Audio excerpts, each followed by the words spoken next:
Veja na página 9, passos básicos no estudo da Bíblia. Esse método aí é conhecido entre os indicadores teológicos, né? Aqueles que indicam o estudo bíblico, o método do estudo bíblico. Ele é chamado do método OICA, ou antigamente era chamado OIA, O-I-A, não tinha o C de correlacionar. E aí, percebendo que as pessoas faziam observação, interpretação e aplicação, o que eu vejo no texto, como eu entendo o texto e como o texto se aplica à minha vida, era só 3 coisinhas. Aí aumentou uma 4ª coisa, que é isso que eu entendi do texto, onde é que eu tenho base em outra parte da Bíblia para eu não estar tirando uma interpretação errada. Eu tenho que, no texto que eu estou lendo, encontrar base em outro texto, que aí foi incluso o ser de correlacionar.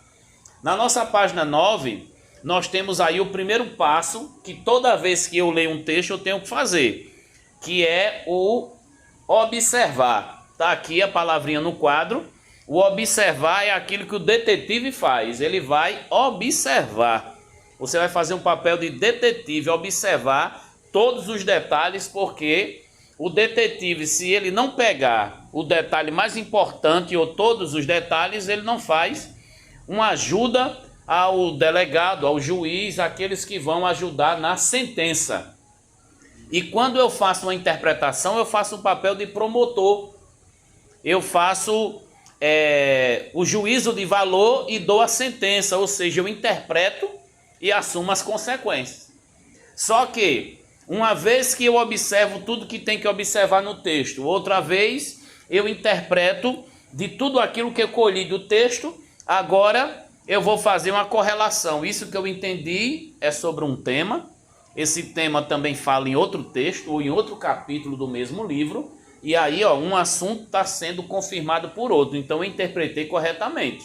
Porque tem gente que faz interpretação e coloca a Bíblia contra ela mesma, acaba criando uma contradição. O irmão estava me perguntando ali a respeito de se Jesus é bom ou não, porque quando o jovem perguntou a ele sobre a vida eterna, disse: bom mestre, o que devo fazer para ter a vida eterna? Aí Jesus disse: por que me chama de bom? O Pai é que é o bom. E aí parece uma contradição o texto dizer que Jesus, que é Deus, que também é Deus, não ser bom, se a bondade faz parte da divindade. Jesus está anulando sua divindade? O que é que está acontecendo ali? Eu preciso analisar esse texto também em outros textos que vai me confirmar que Jesus, ele de fato é bom, ele só não estava querendo que aquela pessoa lhe chamasse de bom. Ele estava dando a glória ao Pai, que foi para isso que o Filho veio. A gente precisa entender o que o autor estava dizendo quando disse aquilo. E aí requer todo um apurado. Diga comigo: observação, interpretação, correlação e aplicação. Eu só vou fazer uma aplicação correta se eu fizer uma interpretação correta. Eu só vou fazer uma interpretação correta se eu observar corretamente e correlacionar corretamente. O que é correlacionar? É buscar outros textos em outras passagens para confirmar o que eu entendi. E aí a gente vai fazer isso com o texto de Lucas. A gente vai analisar, observando tudo que o texto nos oferece, a gente vai anotar, a gente vai fazer uma interpretação. Depois da interpretação a gente correlaciona com outro texto. Tem até o correlacionar da observação, que tem coisa que a gente quer saber. Quem aparece, quando aparece, onde aparece, como e por que sucedeu tudo isso. Às vezes eu não encontro no texto, mas eu encontro em outro texto. Correlacionar sempre vai ser importante para a gente não estar fazendo o juízo de valor errado ou a interpretação errada. E a aplicação é tudo no final, como isso deve ser aplicado em nossa vida, e tem muitas coisas boas nesse versículo aí.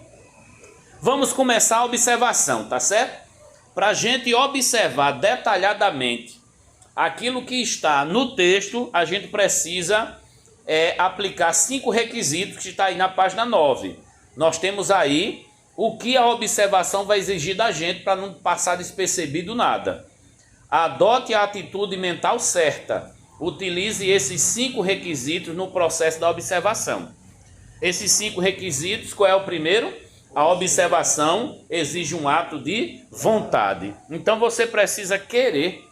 E quem quer não vai ler o texto só uma vez. Vai ler 2 ou 3. E vai ler até em outras versões para poder tentar enxergar perspectiva diferente. Você precisa ter a disposição e o desejo de saber o que o texto está dizendo. Tem gente que tem preguiça de ler. E quem tem preguiça de ler, vai ter preguiça também de encontrar o que é mais importante para ajudar na interpretação. Segunda coisa que é importante na observação é que a observação exige também persistência em saber. Você precisa ter a boa vontade, o querer, e precisa também ser persistente. Porque tem texto que é muito difícil. Tem texto que não dá para você encontrar as informações suficientes.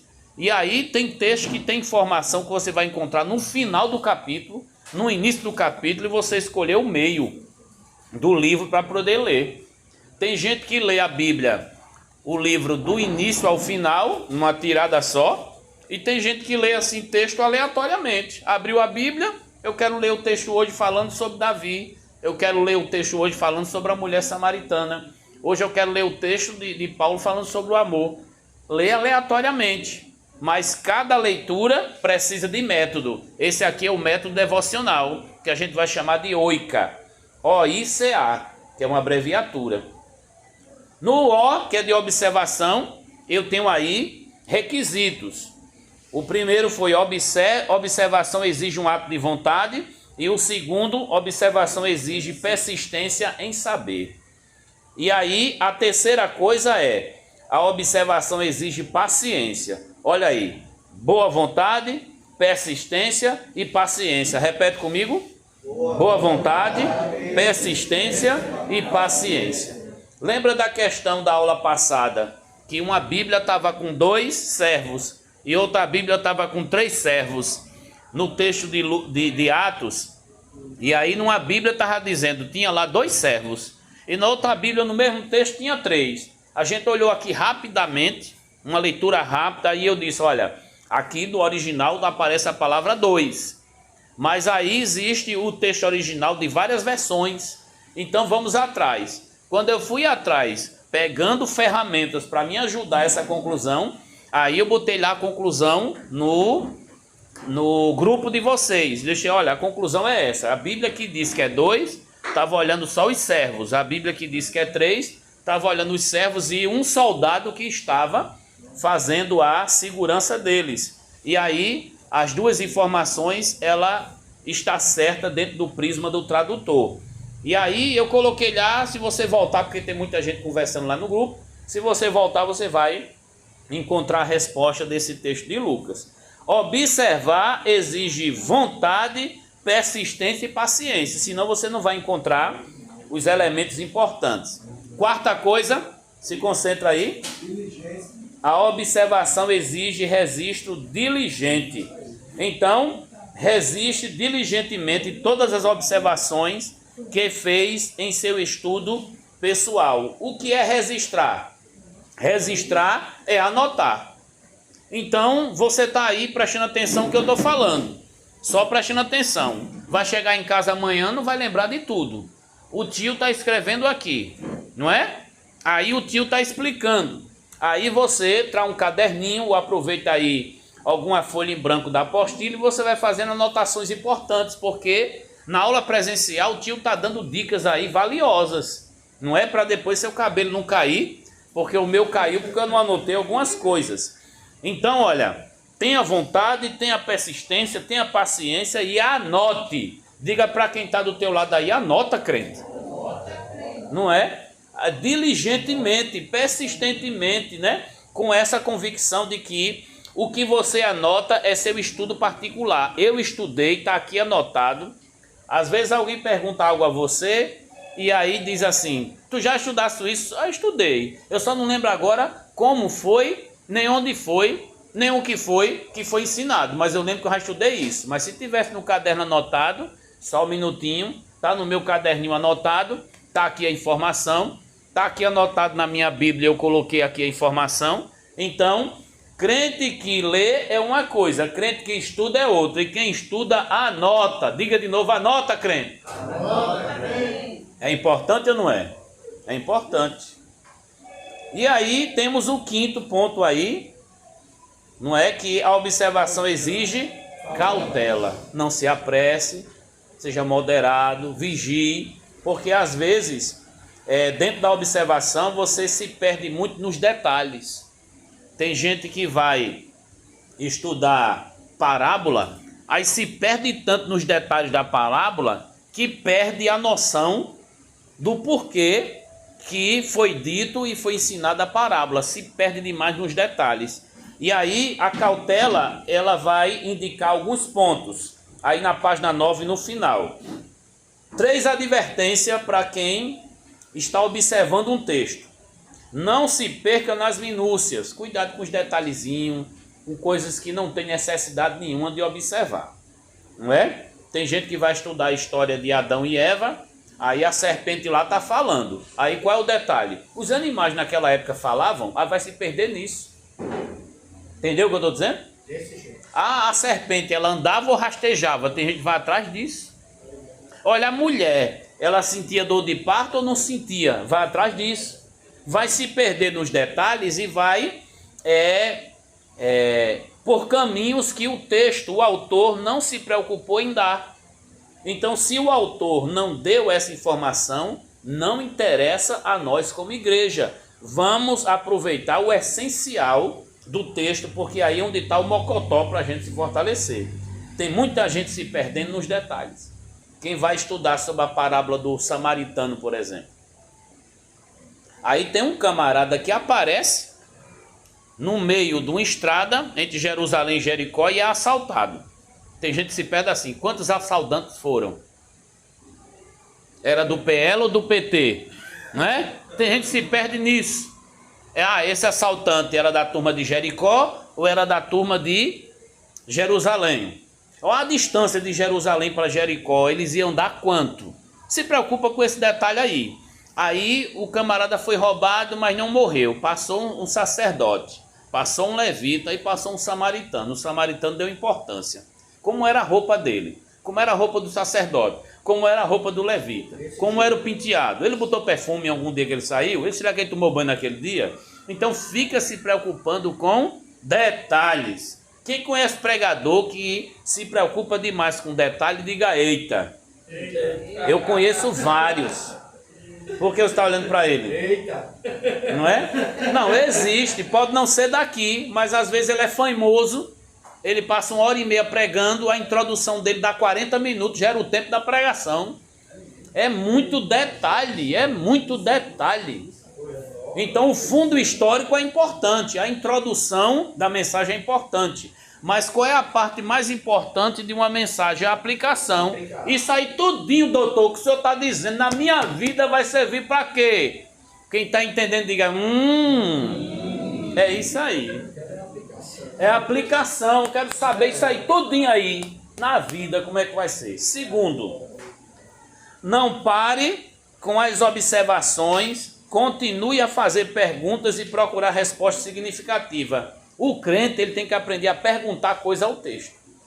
Fazer pergunta ao texto. Quem? Está ali, ó. Quem, quando, onde, porquê e como. Precisa disso, né?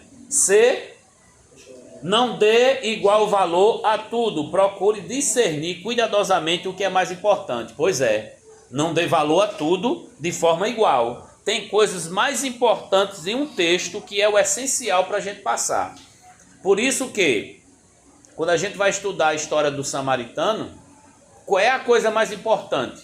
Porque Jesus contou essa parábola. E aí, quando a gente vai para o texto, olha o detalhe do início e olha o detalhe do final.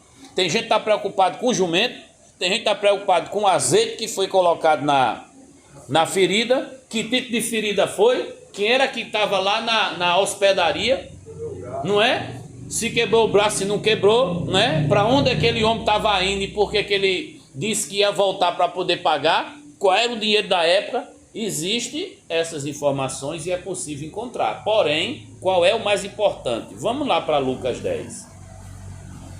Para você ver que é o texto que antecede a história de Marta e Maria. É o texto que antecede a história de Marta e Maria.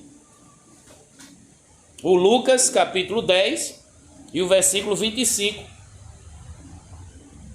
Não diz o nome do homem, só diz que um certo homem, intérprete da lei, se levantou com o intuito de colocar Jesus à prova, ou seja, para testar Jesus. E disse, o verso 25, mestre, o que farei para herdar a vida eterna? O 26, então Jesus lhe perguntou, onde está escrito na lei e como interpretas? Aí o 27, a isto ele respondeu, amarás o Senhor teu Deus de todo o teu coração, de toda a tua alma, de toda a tua força e de todo o teu entendimento, e amarás o teu próximo como a ti mesmo. Se liga aí. Então Jesus lhe disse, disse-lhe a Jesus, então Jesus lhe disse, respondeste corretamente, faze isto e viverás. 29, ele, que já é o intérprete da lei lá, o doutor da lei, porém querendo justificar-se, perguntou a Jesus, quem é o meu próximo? Percebeu aqui a base de tudo? A base de tudo é, quando Jesus foi perguntado quem é o próximo, ele contou a parábola do samaritano. Qual é o final? Qual é o final da mensagem? Qual é a moral da história? O que é mais importante que eu vou observar aqui? Mas o mais importante não é o jumento. Não é o azeite que ele estava carregando. O mais importante aqui não é a quantidade de pessoas que aparecem de voltando no caminho, nem os assaltantes. Os assaltantes representam o demônio. O jumento corresponde ao pastor. O azeite é o Espírito Santo. O pastor é o que carrega as pessoas, né? Aí representa, né? O jumento representa o pastor, não é? Aí assim, aquela hospedaria lá é a igreja. Aí o pessoal, eita, que coisa profunda. Não tem nada de profundo, isso é invenção. Porque na verdade, o ponto-chave da questão está no final da história, né? Quando chega o 35, 36 e o 37. No dia seguinte, tirou 2 denários e os entregou ao hospedeiro e disse, cuida deste homem e se alguma coisa gastares, a mais eu te indenizarei quando voltar. 36, a pergunta voltada. Qual desses 3, sacerdote, levita e o samaritano, qual desses 3 te parece ser o próximo do homem que caiu nas mãos dos salteadores? Respondeu o doutor da lei, o intérprete da lei, o que usou de misericórdia para com ele. Aí Jesus, então, disse-lhe, vai e faça do mesmo modo. Observe que Jesus respondeu a ele e trouxe de novo uma lição a respeito do amor e da prática do bem, que só faz sentido ser o próximo de acordo com a minha reação com ele, né? Todos estão esperando de mim uma reação de amor para eu poder demonstrar isso. A lição é extraordinária, mas se fosse perder nos detalhes, você não consegue apresentar a essência. A observação realmente destaca todos os detalhes, mas na hora de passar, você vai passar a essência. E aí, dependendo do tempo, aí é que você vai se preocupar com a essência mesmo. Eu já passei os 5 requisitos da observação. Só que quando eu falo dos 5 requisitos da observação, eu falo também do cuidado que eu vou ter na hora, a cautela que eu vou ter na hora da observação. E aí tem uma dica muito importante que o detetive vai fazer quando aparece uma investigação. O crente, quando ele está lendo, ele está investigando. Página 10, considere comparações e contrastes. Essa informação é importante. Por quê? Quem vai comparar vai apresentar coisas que se parecem. E quem vai contrastar vai procurar coisas que não se parecem, que são diferentes. Olha, as comparações mostram que as coisas se parecem. E os contrastes mostram em que se diferem. Então procure palavras assim, olha.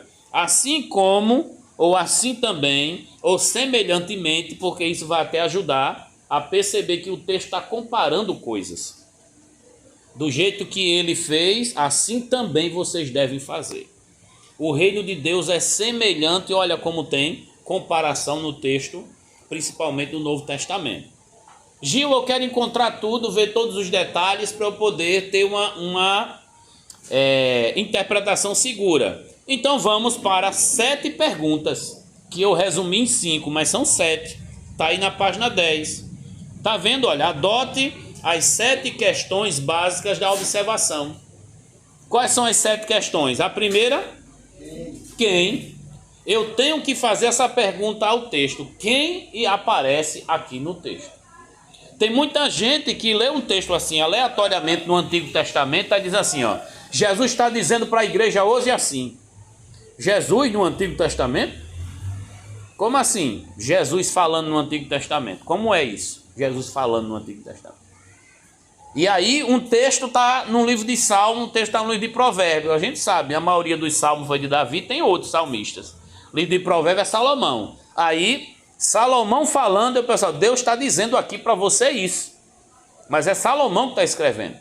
E o que é que Salomão está ensinando que a gente pode encontrar em outro texto onde Deus fala? Aí é correlacionar. Nós precisamos fazer aquela perguntinha ao texto. Quem está falando? Para quem está falando? E o que falou? Repete. Quem está falando? Para quem está falando? E o que falou? De novo. Quem está falando? Para quem está falando? E o que falou? Cuidado com essa história. Deus me revelou nesse texto algo muito especial. Eu sou um crente diferenciado na face da terra. Todo mundo entende diferente, mas só eu entendi assim. Cuidado com essas particularidades, viu? Porque tem gente que, não sei se fumou, mas parece que fumou antes de ler um texto. Viaja demais, né? Teve até um na internet aí que veio dizer que o diabo não existe nem pecado, nem inferno. Esse negócio aí de dizer que pecado existe, não está na Bíblia não, pecado não. Nem inferno também. Jesus, os apóstolos, os profetas não ensinaram sobre o inferno, nem ensinaram sobre o pecado, nem ensinaram sobre o diabo. Aí eu vou dizer, esse aí, ele pega negócio estragado faz muito tempo para poder chegar a uma conclusão dessa, né? Quem tem a ver com pessoas, encontre todas as pessoas envolvidas no texto. Segundo, qual é a segunda pergunta? O que? O que sucedeu? Quais são as ideias expressas? Quais os resultados? O que o texto está ensinando? Qual é o tema principal aí? O que está sendo tratado aqui? Que às vezes assim, para você ter uma ideia, né? Tem muita gente que usa texto isolado para dizer que crente não pode assistir televisão, crente não pode ir em tal canto, não pode fazer tal coisa, porque prega um texto ali e o texto não está tratando sobre isso. Doutrinar é diferente de inventar. Doutrinar é, a Bíblia diz não é não, a Bíblia diz sim é sim, e o resto é invenção. Não é? E aí, é claro, o que o texto está tratando e quem aparece no texto são 2 perguntinhas. Eu tenho que estar fazendo essa perguntinha toda hora que eu estou lendo.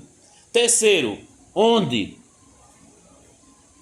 Onde isso teve, né? Lugar onde aconteceu, a região, com a localização geográfica é muito importante. 4, quando? Onde é lugar? E quando? Se refere ao quê? Tempo, data. Naquela época não vai dar data, a gente usa a data aqui no Ocidente, mas no Oriente vai dar um episódio, uma citação de um evento muito conhecido, na época do terremoto, né? Na época da guerra, na época do rei, no reinado de fulano. Vai estar dando uma informação geral que todo mundo sabe para poder localizar. Quando sucedeu, se refere ao fundo histórico. Ajuda muito na introdução. Quando você vai fazer uma introdução, essa questão do quando e do onde. A quinta pergunta qual é? Por quê? E a sexta pergunta? Para quê? São 2 perguntinhas que o crente deve estar mexendo aí na cabeça dele quando ele está passando por luta, né? Por quê, Senhor? Por que eu estou passando por isso? Não é?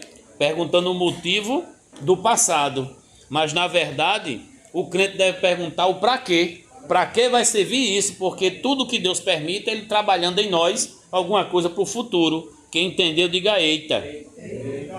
Porque tem a ver com o por que aconteceu isso, qual o propósito, qual a razão expressa se o texto apresentar. E o sexto é para quê? Qual o propósito dos personagens de Deus. Então, um é propósito, outro é motivo, outro é objetivo, a gente vai encontrando aí a razão de tudo. E a última pergunta é o como. Como se realizaram as coisas, com que eficiência, por meio de qual método. Esse como aí tem a ver praticamente com o resumo da história. Você tem que ter habilidade para poder sintetizar. Já imaginou? Você lendo um texto e anotando quem, aí você anota. O que, aí você anota. Onde, quando, por quê, para quê, como, você anota tudinho. Tem gente que tem essas perguntas já na cabecinha decorada, tipo eu. Mas eu não tenho de agora, eu tenho do tempo que eu conheci isso aí. Eu li um livro que ensinou isso, eu fiquei fazendo. Até que eu criei 5 letrinhas, resumindo as 7 perguntas. Quais são as letrinhas lá? Quais são? Q, O, P, C. Diga ligeiro. Diga que é o PC. Diga de novo. Que é o PC. Toda vez que eu faço o que é o PC, eu estou juntando elementos para a observação. Então o que é o PC ajuda o OICA. O que é o PC vai me ajudar quais são as pessoas, quando aconteceu, onde aconteceu, por que e como aconteceu. Se eu aplico isso aí toda vez que eu estou lendo, isso é maravilhoso. Isso aqui é libertador. Eu saio da observação, juntei todos os elementos, agora eu vou para a interpretação. O que é interpretação? É entender o significado do texto, é dar a sentença final. Esse texto está dizendo isso, está ensinando isso. É assim. Eu assumo todas as consequências. Só que tem gente quando lê um texto, se precipita na interpretação, viaja, aí você faz a pergunta, você tem certeza que o texto está dizendo isso? A pessoa trava. Por que que trava? Porque não fez a análise corretamente, o detetive não agiu. Porque para você agir como promotor, você tem que ter responsabilidade para dar a sentença do texto. Esse texto não está falando isso, está falando sobre aquilo. Você tem certeza? Olha, o texto não está citando 2 servos, está citando 3. Olha, não são 3, são 2. Você tem certeza? Vamos analisar os elementos. E aí, é o que geralmente o pessoal que resiste a um crime e dá sentença, ele pede provas. Aí tem a ligação para o 190 ou 197. Olha como faz sentido. Aí, olha, aconteceu um fato aqui, tem um corpo, vai ficar mais fácil.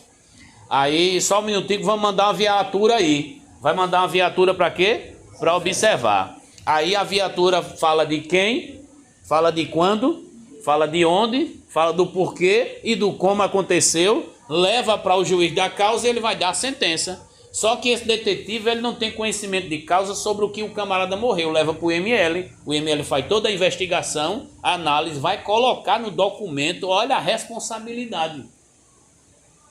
Ele pode ser preso se ele não fizer a informação correta.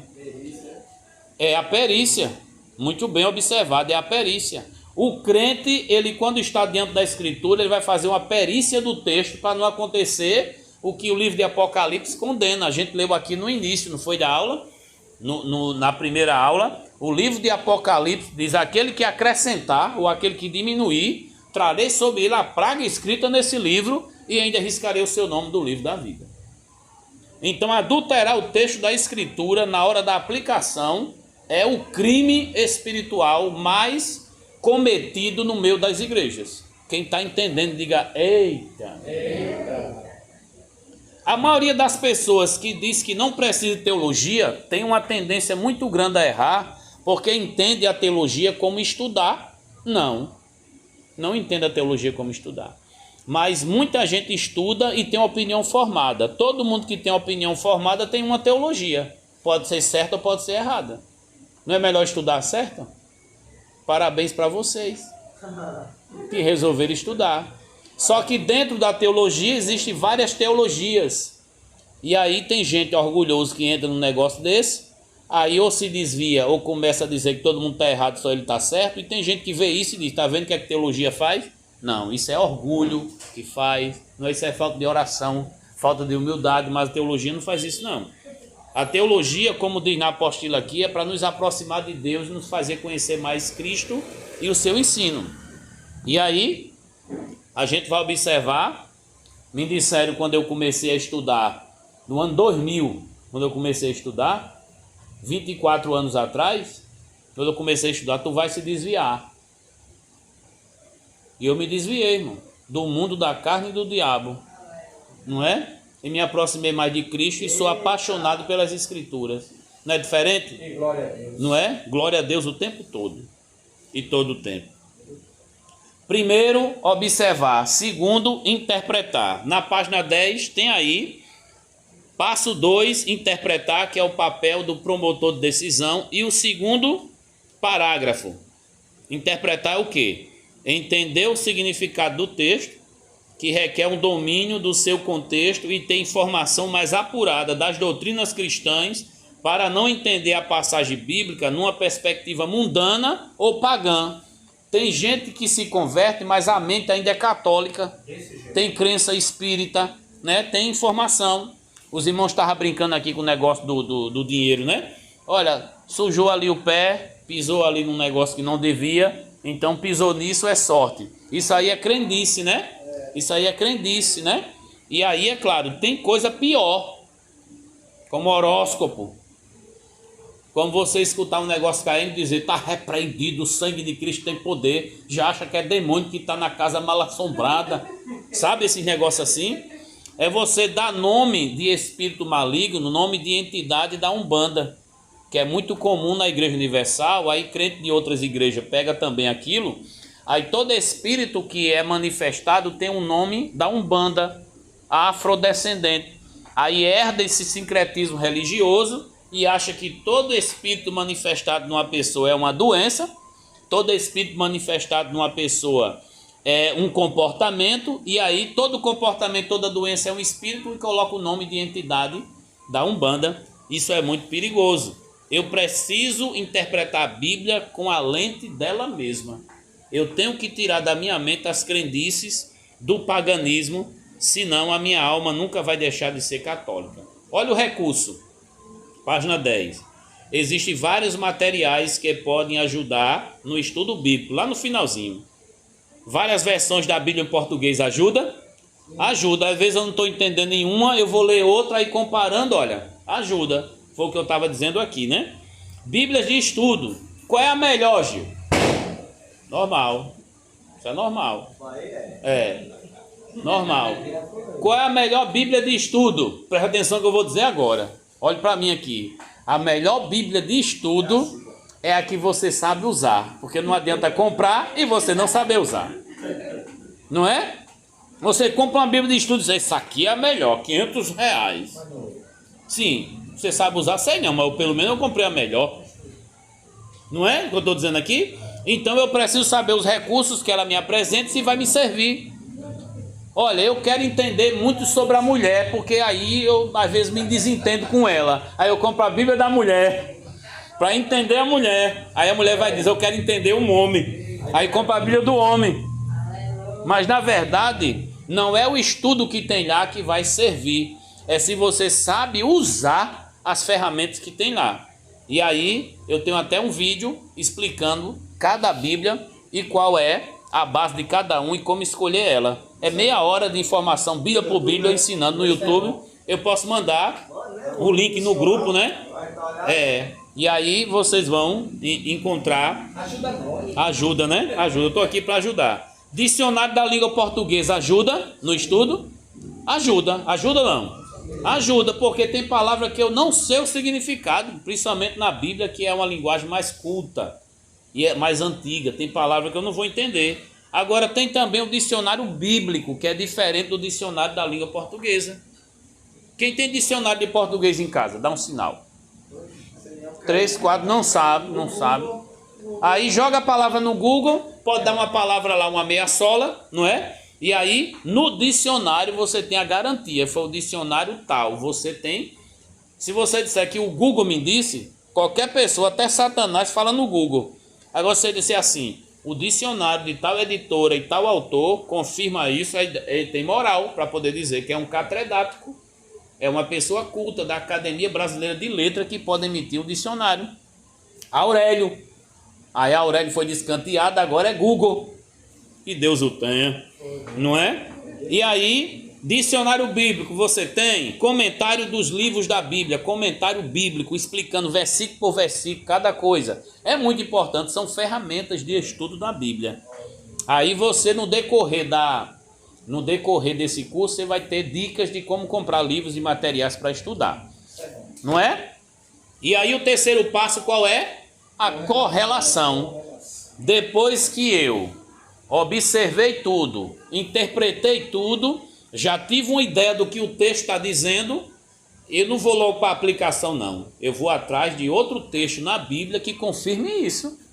Porque se essa interpretação estiver equivocada, ou alguém me questionar, peraí, mas onde é que na Bíblia ensina isso aí exatamente que está dizendo? Porque tem outro texto que fala diferente. Você não pesquisou, aí você agora vai ser questionado e não tem resposta. Um estudo completo, ele vai correlacionar e buscar base em outro texto para poder confirmar. Quanto mais texto para confirmar o que você pensa, melhor. Dá um exemplo. Tem gente que fala sobre anjo. Aí fala que anjo, ele tem asa. Todo anjo tem asa. Porque quando apareceu na Bíblia anjos voando, lá em Ezequiel, lá em Apocalipse, então quer dizer que o anjo voa. Mas aí você não analisou todos os textos onde o anjo aparece sem voar. Ele simplesmente chega, fala e pronto, e some. E aí você imaginou que a asa seria como aparecem várias aves por aí, porque é a ideia que você tem de ave. Mas tem uns que aparecem no livro de Apocalipse, como também no livro de Isaías, com 6. Aí asa ali é algo literal ou asa ali é algo simbólico. Aí eu vou procurar saber se o texto é simbólico ou é literal para poder fazer a aplicação. E no final das contas, tem muita gente que diz que lá em Gênesis capítulo 6, os anjos cobiçaram as mulheres, engravidaram as mulheres, nasceram filhos e os filhos se tornaram gigantes. Quem já ouviu falar nisso? Quem já ouviu? Pronto. Só que não vai estudar direito a natureza dos anjos, aí esquece o que Jesus falou a respeito dos anjos, que no céu seremos como os anjos. Não se casam nem se dão em casamento. Aí a irmã Sofia, a mãe dela é quem é? Joelma, e o marido é? Francivaldo. Eles três estão preocupados se eles vão aparecer no céu do mesmo jeito, se eles vão se encontrar lá. Porque a menina não quer ficar sem o pai nem sem a mãe lá no céu, não é? E a mãe não quer ficar sem a filha, nem quer ficar sem o marido. E o marido, aí é que não quer mesmo. Chegar lá e dizer, cadê minha esposa? Cadê minha costelinha? Cadê minha costelinha? Crente preocupado com esse detalhe. Se eu vou ter cabelo, se eu não vou ter, não é? Se eu vou usar óculos, se eu não vou usar. Não é preocupado com os detalhes. Olha que interessante. Nem se casam, nem se dão em casamento. Então a família vai ser universal e não particular. O corpo não vai ser físico, vai ser um corpo glorioso, diferente. Não vai envelhecer. Olha que coisa linda. Você não vai ficar velho, nem vai ficar velha. Mas aparece um ancião sentado num trono. O ancião é uma linguagem figurada no texto de Apocalipse. O trono é uma linguagem figurada. Não tem uma cadeira no céu. Deus diz, o céu é o meu trono. Então o céu inteiro é para ele sentar. Não é uma cadeirinha que tem lá. Aí tu vai ver o presépiozinho da Igreja Católica. Aí vê Maria, José e Jesus, não é? E o Espírito Santo sobre Maria. Não é nem sobre Jesus, é sobre Maria. E aí você vai e diz assim, eu achava que era 3 cadeiras, porque Jesus disse que vai assentar à direita do Pai, então se vai assentar tem cadeira, e se é à direita o Pai está de um lado, o Filho está do outro. Isso é figurado. Sentar à direita numa linguagem imperial significa a mesma autoridade que o rei, o príncipe e a rainha teria a mesma autoridade que o rei sentando à sua direita. É uma linguagem imperial, é linguagem figurada. Estou só dando aqui esses exemplos para os irmãos perceberem que quanto mais a gente vai atrás dos textos da Bíblia, mais informação a gente tem. Conclusão precipitada, quem não estuda vai tender a heresia. E heresia é distorcer, né? Segura aí. E aí, qual é o papel do coordenador? Relacionar o que está sendo estudado com outras porções das Escrituras e dentro do próprio trecho do estudo.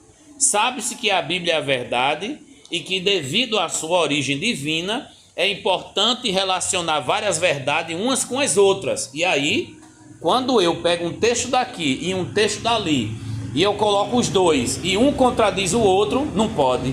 A Bíblia não vai ter contradição, a gente tem que encontrar o que é real e o que é verdadeiro, analisando de forma correta.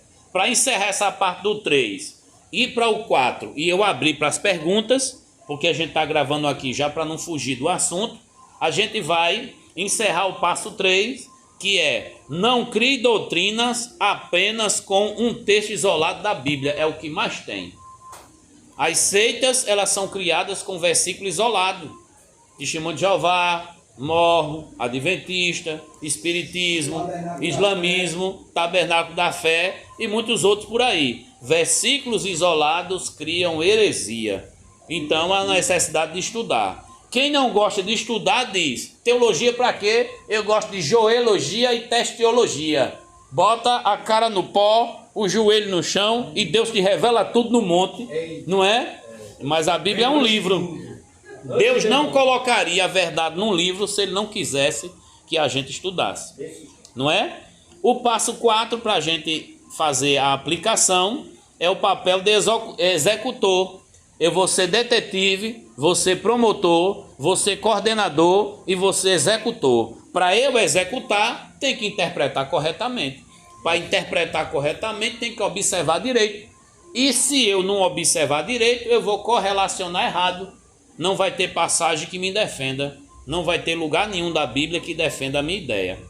E aí, qual é o papel de executor? O propósito primário da Bíblia é mudar nossas vidas, não aumentar o nosso conhecimento.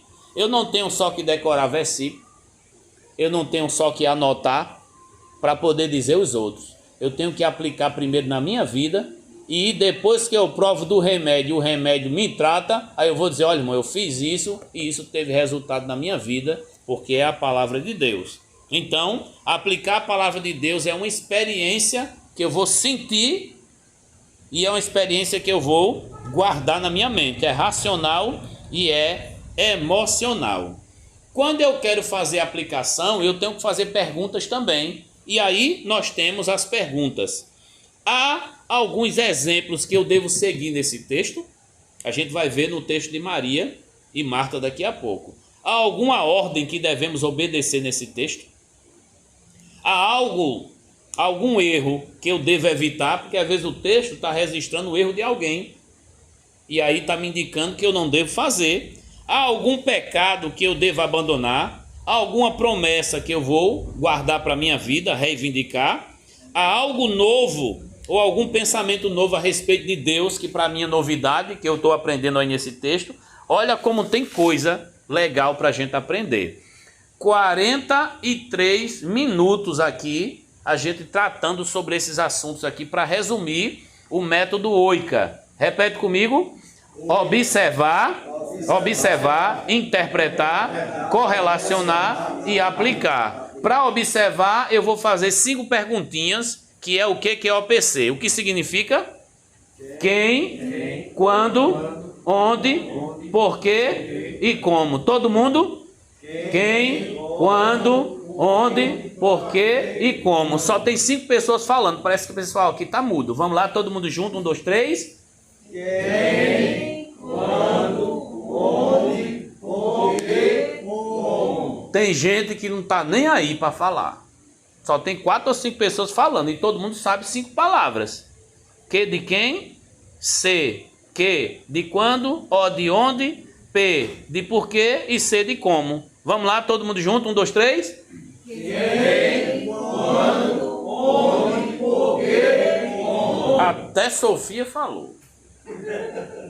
Até Sofia falou. Se eu vier chamar ela aqui, ela diz tudinho. O nome disso é prestou atenção. Olha aí. Não é prestou atenção. Quer, faz. Isso é muito importante.